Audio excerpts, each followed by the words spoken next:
Hari ini saya ingin bercerita tentang pentingnya cerita. Pentingnya cerita. Jadi penting cerita.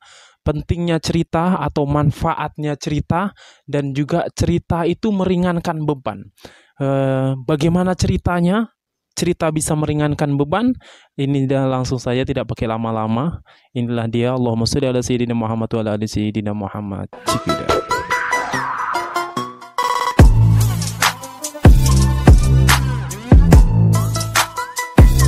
Bismillahirrahmanirrahim. Assalamualaikum warahmatullahi wabarakatuh. Alhamdulillahirabbil alamin. Allahumma shalli ala sayyidina Muhammadin wa ala alihi washabbihi wasallim ajma'in. Amma ba'd. Bersyukur kita kepada Allah Subhanahu wa taala karena hari ini kita semua insyaallah pendengar setia dimanapun berada juga dalam keadaan sehat walafiat insyaallah. Yang mana dengan kesehatan itu kita bisa memegang benda-benda termasuk pegang HP ini dan juga melihat kamera ini ataupun ya bahasa kita menatap layar ini. Salawat dan salam kita hadiahkan Nabi besar Muhammad SAW, keluarga ahli warisnya sekalian, yang mana dengan berkah baginda Rasulullah SAW kita terus mengalami kemajuan dalam bidang ilmu pengetahuan. Minazulumati ila nur. Dan dari berkah keluarga Nabi SAW semoga selalu kita istiqomah di jalan insyaallah. Hari ini saya ingin bercerita tentang pentingnya cerita. Pentingnya cerita. Jadi penting cerita.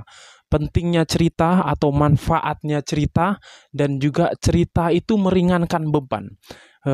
Bagaimana ceritanya? Cerita diawali dengan adanya dua orang pemuda dengan orang tua atau bapak-bapak bahasa kita. Dua orang pemuda atau bapak-bapak, anak muda dengan bapak-bapak atau orang tua nih berjalan. Mereka jalan. Begitu mereka sudah jalan, lewatlah di dekat mereka ini jenazah yang dipikul. Jenazah yang dipikul mau dibawa ke kuburan. Maka anak muda ini bertanya kepada bapak-bapak tadi atau orang tua tadi, "Pak, itu orang hidup atau mati?" Bapak-bapak itu hanya melihat saja dalam hati bapak-bapak, itu orang sudah jelas mati dipikul ke kuburan. Tanya lagi, itu orang hidup atau mati? Bapak-bapak itu hanya melihat anak muda dan senyum. Setelah beberapa mereka jalan jenazah itu berlalu, anak muda ini bertanya lagi sama bapak-bapak itu, "Pak, kita tadi jalan, saya yang pikul bapak atau bapak yang duluan pikul saya?" Bapak-bapak ini makin di dalam hatinya, apa gue punya pertanyaan nih? Dia bilang, senyum aja bapak itu hanya dalam hati. Apa nih pertanyaan? Dia tidak bisa jawab. Bapak-bapak itu tidak tahu mau jawab apa. Setelah itu mereka jalan. Begitu mereka jalan mereka ada simpang dua. Ini bapak-bapak ikut simpang ke kanan, dia ambil untuk tempat orang tuanya di rumahnya, pergi ke rumahnya dan ternyata orang tua ini adalah orang kaya raya, memiliki pembantu dan memiliki anak yang perempuan dan cantik. Cantiknya kayak kamu. Cantik. Pokoknya cantik anaknya. Dan nih. Setelah itu ini pemuda juga pulang ke rumahnya, agak jauh sedikit, mungkin belok sedikit dan lainnya, dia pulang juga ke rumahnya. Maka orang tua ini sampai di rumahnya, dia pun bercerita ataupun ngomong sama anaknya, bilang, "Nak," dia bilang, "Hai, aku tadi ketemu anak muda, aneh-aneh," bilangnya. "Kenapa, Pak?" bilang. Masa dibilang ditunjuknya orang yang sudah dipikul, mau dikubur sudah jelas-jelas orang mati, dia tanya itu orang hidup atau mati?" Bilangnya, "Pak, itu orang hidup atau mati?" Sudah jelas-jelas mati mau dikubur. Habis itu dia tanya lagi sama saya, dibilang bapak-bapak ini, "Kita jalan tadi Pak, saya yang pikul bapak atau bapak yang duluan pikul saya?" Oh, saya yang duluan pikul bapak atau bapak yang duluan pikul saya? Oh, anaknya orang tua ini, perempuan tadi, yang anak perempuan ini mengatakan, "Oh, Pak, itu orang pintar. Itu orang cerdas. Itu orang pintar, Pak. Saya mau kasih hadiah dia. Saya mau kasih hadiah dia." Maka dia buatlah anak perempuannya ini kue bolu. Dibuat kue bolu, buatnya kue bolu, habis itu dikumpulkannya apel 7 biji, habis itu dibuatkan susu 1 gelas penuh, buatkan susu 1 gelas penuh, habis itu dia panggil pembantunya. Ini dia bilang, hadiah untuk pemuda di sana. Ini kasih sama pemuda di sana, sampaikan sama pemuda di sana, ini hadiah dari saya, ini bulan purnama, bintang 7, air pasang. Sampaikan sama dia. Maka pembantunya pun membawa talam yang berisi bolu tadi, berisi apel tadi, berisi air susu tadi, jalan. Lama mungkin agak jauh sedikit. Lama akhirnya itu pembantu belok-belok dan lain, sampailah di rumah pemuda yang dimaksud. Maka sampailah di sana, diturunkanlah barang-barangnya tadi, kuenya diturunkan, apelnya diturunkan, dan juga susu tadi 1 gelas diturunkan, sambil dia mengatakan kepada pemuda, ini hadiah dari tuan putriku, dari tuanku, bulan purnama, bintang 7, air pasang. Pemuda itu sambil mengembalikan talamnya, menyampaikan kepada pembantunya itu, sampaikan ucapan terima kasihku kepada tuanmu, sampaikan sama dia, bulan sabit, bintang 5, air surut. Wah, dia balik. Tadi pembantu itu menyampaikan bulan purnama, bintang 7, air pasang. Tapi pemuda itu menyampaikan sama pembantu itu, dia bilang, sampaikan kepada tuan putrimu ucapan terima kasih saya, bulan sabit, bintang 5, air surut. Maka pulanglah pembantunya nih. Pergi ke tempatnya. Lama akhirnya sampai dia di rumahnya. Ternyata perempuan tadi ataupun tuan putrinya tadi sudah nunggu depan pintu, sudah nunggu depan rumah. Langsung dia bilang, wahai tuanku, sudah aku sampaikan pesanmu dan hadiahmu kepada pemuda itu. Perempuan ini langsung mengatakan, dia bilang, apa yang dikatakan oleh pemuda itu? Maka pembantu ini mengatakan, tuan putri, dia mengatakan ucapan terima kasih dan sampaikan salamku kepada tuan putri. Dia bilang bulan sabit, bintang 5, air surut. Oh, marah ini perempuan. Pak, panggil bapaknya. Pak, bilangnya. Pak, bilangnya. Oh, datang bapaknya. Oh, kenapa? Pak, ini kita punya pembantu ini, Pak. Pencuri ini, bilang. Kita punya pembantu ini pencuri ini, maling ini, bilangnya. Tidak amanat dia ini.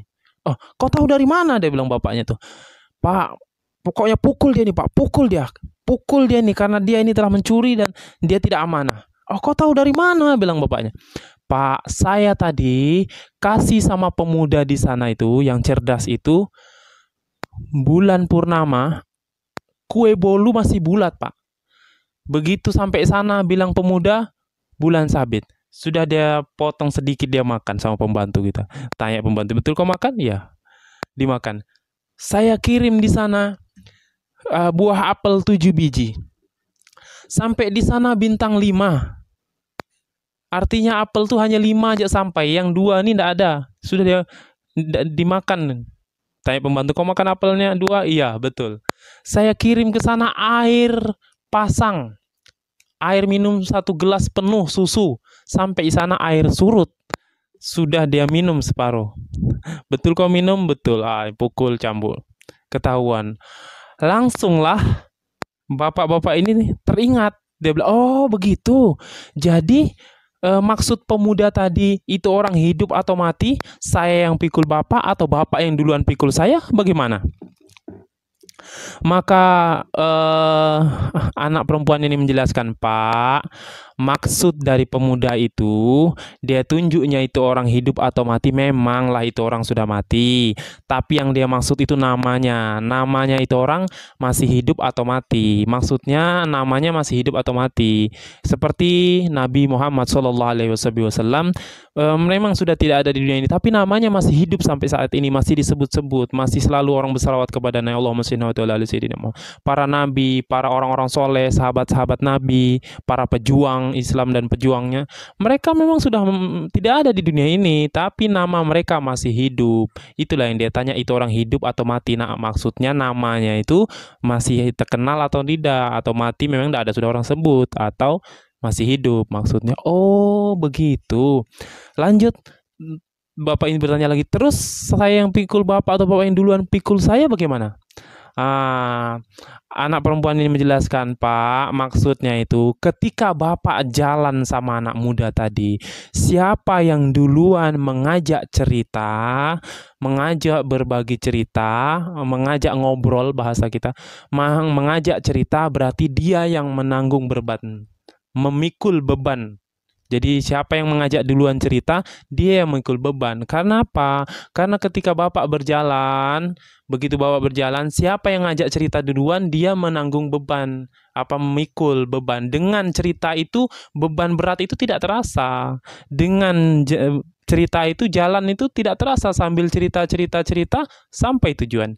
Ataupun kerja, sambil kerja potong bawang atau apa, cerita selesai kerjaan. Begitu. Jadi siapa yang duluan mengajak cerita, berarti dia meringankan beban.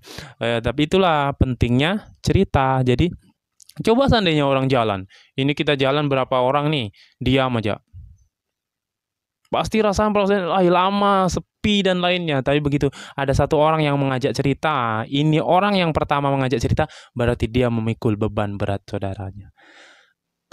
Begitu juga kalau dalam urusan pekerjaan, ataupun kita habis kerja, duduk nongkrong makan bareng dan cerita, kan mencairkan suasana, bahasa kita yang lain. Mencairkan suasana, ataupun ya enak lah kalau cerita. Maksudnya itu dia dengan cerita itu meringankan beban, ataupun dengan cerita itu tidak terasa lah, sambil kerja selesai kerjaan, sambil jalan sambil cerita, maka sampai tujuan. Maka siapa yang duluan mengajak cerita, berarti dia meringankan beban atau memikul beban saudaranya, meringankan beban saudara. Yang jelas begitulah. Jadi itulah pentingnya cerita. Jadi ini saja cerita kita kali ini, dan mudahan kita terus bisa berbagi cerita tentang kisah orang-orang soleh yang menginspirasi, memberikan semangat, memberikan motivasi, memberikan penambahan keimanan kita kepada Allah Subhanahu wa taala, dan juga memberikan kita dari cerita-cerita itu hikmah yang bermanfaat untuk kita, insyaallah. Semoga kita bisa terus berbagi semua dimanapun berada. Semoga semuanya dalam keadaan sehat walafiat. Amin ya robbal alamin. Saya mewakili tim Sukarjiku yang bertugas hari ini mengucapkan terima kasih banyak. Wallahu musta'an. Wassalamualaikum warahmatullahi wabarakatuh. Apa? Kenapa? Cerita kuda? Nanti, itu nanti kita cerita. Nanti. Hah?